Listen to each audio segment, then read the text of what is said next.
Well, for more on China's economy and the impact of trade tensions, let's bring in Anthony Chan, former chief economist at JPMorgan Chase. He joins us live from New York. Anthony, welcome back to the show. Glad to be back.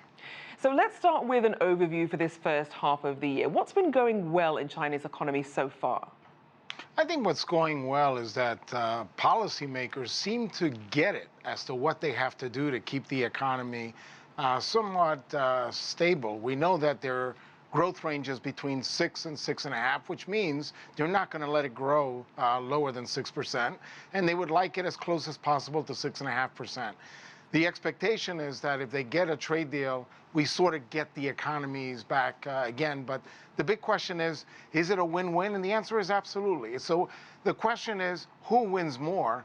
And that, of course, depends on the leverage going into negotiations. But no trade deal certainly is a very losing proposition for both the United States and for China.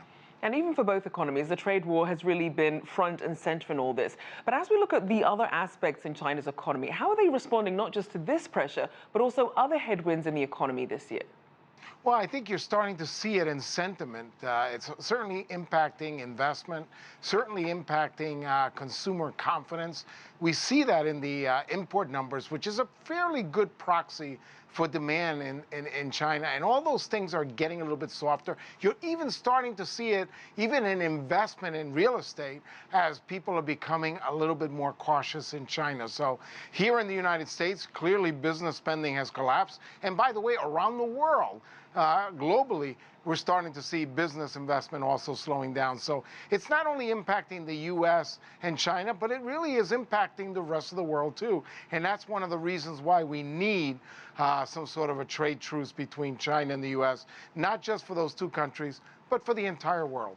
And you bring up an interesting point in terms of repercussions. Obviously, a lot of these discussions being held at the government level. But what about everyday Chinese? Are they feeling the effects of this trade war? Oh, there's no question that they're seeing it. Obviously, they're getting a lot of the information from the central government. But the fact that demand is starting to slow down, retail sales is still not as strong as certainly as the potential growth of retail sales has been in the last couple of years. So even in everyday China, we are starting to see some negative headwinds resulting from the uncertainty arising from this trade impasse between the U.S. and China. And that's why it's imperative that we move forward. And I think both countries realize that. So as families gather around the kitchen table, which economic issues matter most to people in some of these first-tier cities versus lower-tier and rural areas? I think that right now, what the Chinese people need to see is that the government has a plan to make sure that employment is strong, to make sure that economic growth is stabilized. And that's why the People's Bank of China is going to be out there trying to stimulate the economy. And that's why China will revert to its old strategy of more infrastructure expenditures, again, to stabilize growth, to make sure that there is no destabilization in the country going on. And by the way, it's the right thing to do. And of course, there's also graduation season. A lot of new graduates now entering the workforce. What are the job prospects looking like there? Well, the job prospects obviously will be impacted by some of this uncertainty, but I find it fascinating that some of the things that we see in the United States, we're seeing it in China.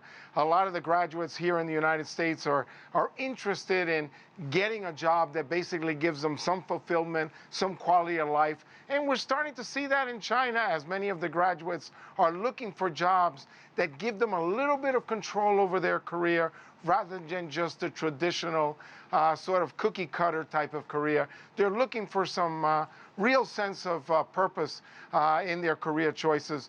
And that's something that some of our millennials here in the United States are moving in the direction also.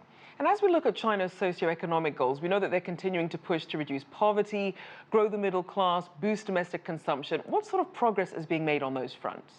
Oh, lots of progress. I've been going to China for over 25 years. I've been to China over 35 times. And certainly over the last 25 years, I don't think anybody could disagree that China has made great progress in reducing poverty and giving the average person an opportunity to advance and certainly raise their standard of living. They're making great progress, but remember that as you make great progress, expectations grow even faster. So that's one of the reasons why the Chinese have to keep growth very close to its potential growth pace so that people just don't get disenchanted.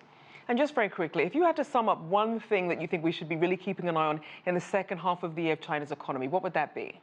I think it's going to be business sentiment with regard to investment, because that will tell us whether or not the economy's potential is likely to grow. You want to keep business sentiment strong, and secondarily, you want to keep consumer sentiment also at a healthy pace, because consumer spending, it's not as strong as a percentage of GDP in China as it is in the U.S., but it is growing.